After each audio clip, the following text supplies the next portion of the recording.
안녕하세요. 지혜의 샘, 역사와 사람이 만나는 이야기 채널입니다.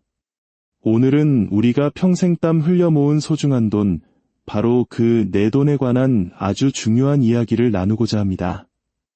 성실하게 살아온 인생의 결실인 그 돈을 은행에서 찾았을 뿐인데 어느 날 갑자기 수백만 원의 세금 폭탄 고지서가 날아온다면 어떤 심정이실까요? 황당함을 넘어 배신감마저 들지 않을까요? 이것은 먼 나라의 이야기가 아닙니다.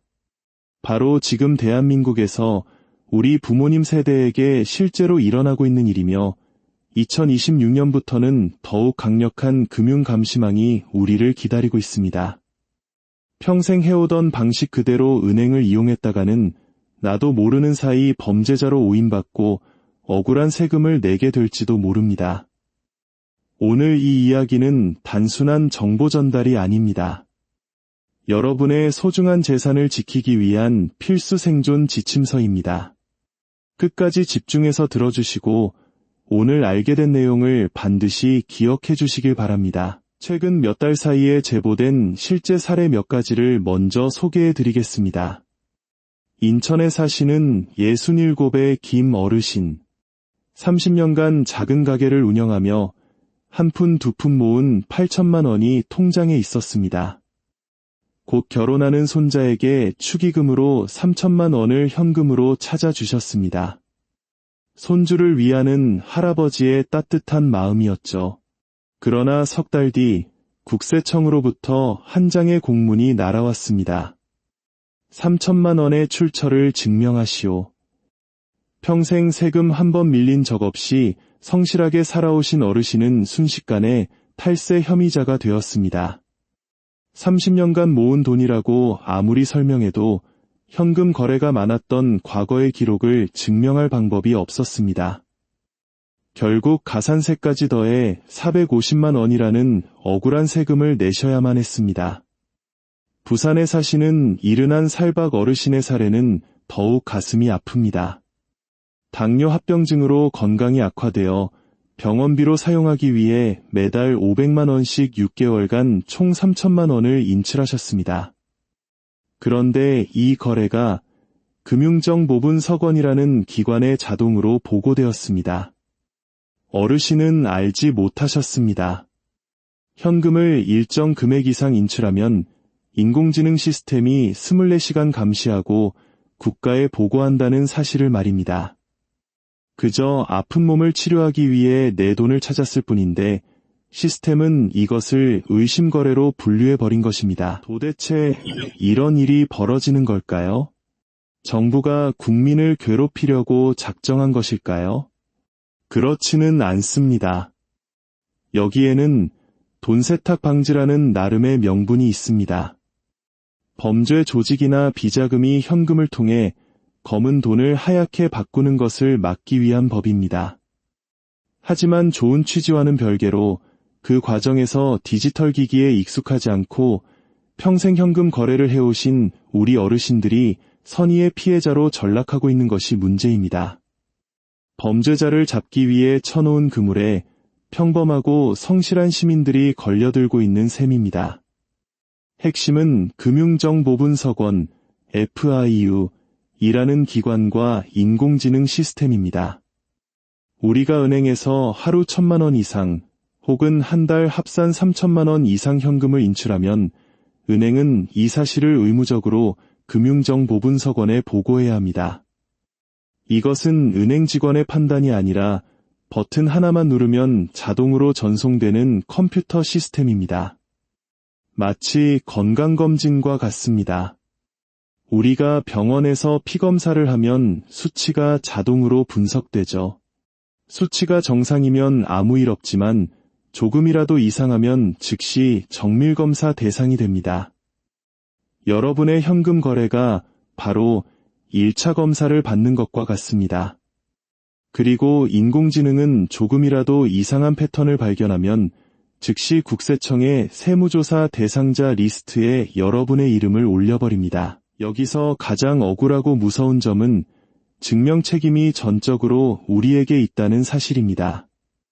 국세청은 그저 이 돈 어디서 났습니까? 증명하세요. 라고 질문만 던집니다. 그 돈이 10년 전 퇴직금이라는 사실, 20년간 깻잎을 팔아 모은 돈이라는 사실을 증명해야 하는 것은 바로 우리 자신입니다. 여러분, 20년 전 월급 명세서나 통장 기록을 가지고 계십니까? 대부분 없으실 겁니다. 증명하지 못하면 어떻게 될까요?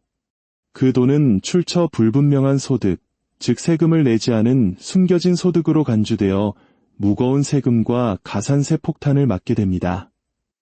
이것이 지금 대한민국의 차가운 현실입니다. 지금부터 여러분이 무심코 해왔던 행동 중 세금 폭탄을 부르는 가장 위험한 행동들을 정리해 드리겠습니다. 이 중 하나라도 해당된다면 오늘부터 당장 멈추셔야 합니다. 첫째, 목돈을 한 번에 현금으로 찾는 행동입니다. 내 돈 내가 찾는데 뭐가 문제야라고 생각하는 순간 여러분은 감시망의 한가운데에 서게 됩니다. 5천만 원이 필요하다고 창구에서 바로 찾으시는 순간 은행 직원은 여러분의 신분증을 복사하고 현금 인출 사유서 작성을 요구할 것입니다. 그 내용은 여러분의 모든 개인정보와 함께 즉시 국가 시스템에 보고됩니다. 둘째, 여러 번 나눠서 찾으면 안전하다고 생각하는 행동입니다. 이것이 더 위험한 함정입니다. 1,000만 원이 넘으면 보고된다고? 그럼 900만 원씩 며칠에 걸쳐 찾으면 되겠네. 이렇게 생각하셨다면 정말 큰일 납니다. 인공지능은 바보가 아닙니다.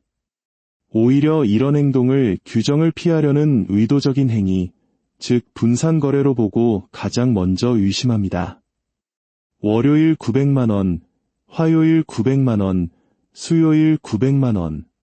이렇게 규칙적인 패턴은 컴퓨터에게 나를 조사해 주시오라고 외치는 것과 같습니다. 돈 세탁의 전형적인 수법으로 분류되기 때문입니다. 셋째, 다른 사람 이름으로 나눠서 찾는 행동입니다. 배우자 통장에서 1,000만 원, 아들 통장에서 1,000만 원, 내 통장에서 1,000만 원. 이렇게 하면 괜찮을까요? 절대 안 됩니다. 이것은 단순한 의심을 넘어 차명 거래라는 명백한 범죄 행위로 처벌받을 수 있습니다. 금융 시스템은 여러분의 가족 관계까지 모두 파악하고 있습니다. 같은 날 비슷한 시간대에 가족 명의의 계좌에서 큰돈이 움직이면 시스템은 즉시 경고등을 켭니다. 실제로 이런 방법으로 돈을 찾으려다 검찰에 고발되어 수천만 원의 벌금을 선고받은 사례도 있습니다. 그렇다면 이 무서운 감시망 속에서 우리는 어떻게 해야 할까요? 지금부터가 진짜 핵심입니다. 여러분의 재산을 지킬 안전한 방법을 알려드리겠습니다. 첫째, 돈을 찾기 전에 용도를 명확하게 문서로 준비하십시오.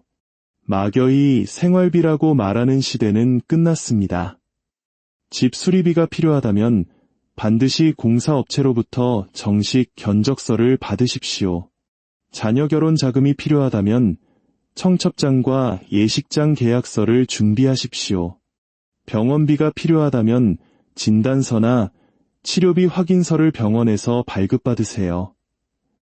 이 서류들이 바로 훗날 국세청의 의심으로부터 여러분을 지켜줄 유일한 방패가 됩니다. 둘째, 은행 창구에서 숨기지 말고 떳떳하게 설명하십시오. 직원이 용도를 물으면 준비해 간 서류를 보여주며 당당하게 말씀하세요. 집 수리비입니다. 여기 견적서 있습니다. 손자 결혼 자금입니다. 청첩장 보여드릴까요? 여러분이 떳떳하면 직원도 의심하지 않고 그 내용이 그대로 기록에 남게 됩니다. 더 확실하게 하고 싶으시다면 직원과의 대화를 휴대폰으로 녹음해두는 것도 좋은 방법입니다. 셋째, 그리고 가장 중요한 방법입니다. 가능하면 모든 거래는 계좌이체를 이용하십시오. 2026년부터는 현금 사용을 최소화하는 것이 가장 안전하고 확실한 길입니다. 인테리어 업체가 세금 안 내려고 현금을 요구한다고요. 그건 그 업체의 탈세 문제에 여러분을 끌어들이는 것입니다. 단호하게 계좌이체로 하겠습니다. 라고 말씀하십시오. 계좌이체는 모든 거래 내역이 명확하게 남아 나중에 증명할 필요조차 없습니다. 통장 기록 자체가 가장 완벽한 증거가 되기 때문입니다. 넷째, 모든 거래 관련 서류와 영수증은 사진으로 찍어 보관하는 습관을 들이십시오. 여러분의 스마트폰 카메라가 최고의 증거 보관소입니다. 견적서, 계약서, 영수증, 진단서 등 모든 것을 사진으로 찍어두세요. 그리고 원본 서류는 반드시 최소 5년 이상 보관하셔야 합니다. 작은 공책을 하나 마련해 날짜별로 언제, 어디서, 무슨 용도로, 얼마를 사용했는지 시간 순서대로 기록해두는 것도 아주 좋은 방법입니다. 실제로 한 어르신은 이 공책 기록 덕분에 세무조사에서 아무 문제 없이 벗어날 수 있었습니다. 인생을 살다 보면 상속, 보험금, 부동산 매매처럼 큰돈이 오가는 특별한 상황들이 있습니다. 이럴 때는 평소보다 10배, 20배 더 조심하셔야 합니다. 부모님으로부터 재산을 상속받으셨다면 상속세 신고가 완전히 끝나기 전까지 최소 6개월은 그 돈을 절대 현금으로 인출하지 마십시오. 국세청은 상속세를 피하기 위해 돈을 빼돌리는 행위로 오해할 수 있습니다. 암 진단비나 사고 보험금을 받으셨을 때도 마찬가지입니다. 보험금은 비과세지만 보험 사기를 의심받을 수 있으므로 받자마자 현금으로 찾는 행동은 절대 금물입니다. 집을 파신 돈, 즉 부동산 매매 대금은 더욱 엄격하게 관리됩니다. 이 돈을 현금으로 찾는 것은 실거래가 조작이나 탈세를 위한 것으로 의심받는 지름길입니다. 모든 부동산 관련 거래는 반드시 계좌이체로 하셔야 합니다. 자녀에게 결혼 자금이나 사업 자금을 주실 때도 현금으로 주면 모를 것이라는 생각은 매우 위험합니다. 이는 증여에 해당하며 나중에 자녀가 그 돈으로 차나 집을 샀을 때 자금 출처 조사를 통해 전부 드러나게 됩니다. 정식으로 증여 신고를 하시거나 빌려주는 것이라면 반드시 법적 효력이 있는 차용증을 작성하셔야 합니다. 이미 큰 돈을 현금으로 찾으신 분들은 지금 가슴이 철렁 내려앉으셨을 겁니다. 나도 이제 세무조사 받는 건가? 하고 걱정이 많으실 텐데요. 너무 불안해하지 마십시오. 아직 늦지 않았습니다. 대처할 방법이 있습니다. 가장 중요한 것은 절대 숨기려 하지 않는 것입니다. 이미 찾은 돈을 다른 사람 이름으로 옮기거나 조금씩 쓰면서 덮으려고 하는 행동은 단순한 실수를 중범죄로 만드는 길입니다. 국세청은 여러분이 언제 얼마를 찾았는지 이미 다 알고 있습니다. 차라리 지금이라도 그 돈을 어디에 썼는지 증빙 자료를 최대한 모으십시오. 영수증, 카드 내역서, 관련자 확인서 등 무엇이든 좋습니다. 자료가 부족하고 문제가 될 소지가 크다고 판단되면 국세청에서 연락이 오기 전에 먼저 자진 신고하는 것을 고려해 볼 수 있습니다. 자진 신고를 하면 가산세가 대폭 감면될 뿐만 아니라 의도적인 탈세가 아니었음을 증명하는 효과도 있습니다. 하지만 이런 복잡한 문제는 절대 혼자서 판단하고 해결하려 하지 마십시오. 반드시 세무 전문가와 상담하셔야 합니다. 상담료 몇십만 원을 아끼려다 수천만 원의 세금을 내는 실수를 범해서는 안 됩니다. 이 모든 변화의 중심에는 디지털 시대가 있습니다. 컴퓨터나 스마트폰이 어렵고 낯설게 느껴지실 수 있습니다. 하지만 더 이상 피할 수 없는 현실입니다. 여러분의 재산을 지키기 위해 몇 가지만이라도 꼭 배우시길 권합니다. 먼저 자녀분들께 부탁해서 주로 사용하시는 은행의 스마트폰 앱을 설치하십시오. 집에서 편안하게 계좌를 확인하고 간단한 이체를 할 수 있습니다. 처음엔 어렵지만 한두 번만 해보면 금방 익숙해지실 수 있습니다. 모든 기록이 남기 때문에 가장 안전한 방법이기도 합니다. 또한 보이스피싱을 각별히 조심하셔야 합니다. 국세청이나 금융감독원을 사칭하며 계좌번호나 비밀번호를 요구하는 전화는 100% 사기입니다. 공공기관은 절대 전화로 개인 금융정보를 묻지 않습니다. 조금이라도 의심스러운 전화는 바로 끊고 자녀분들에게 확인하십시오. 모르는 것은 부끄러운 일이 아닙니다. 배우지 않고 당하는 것이 부끄러운 일입니다. 우리 모두 함께 배우고 적응해 나가야 합니다. 이처럼 어렵고 복잡한 상황 속에서도 슬기롭게 문제를 해결하신 분들의 희망적인 사례도 많습니다.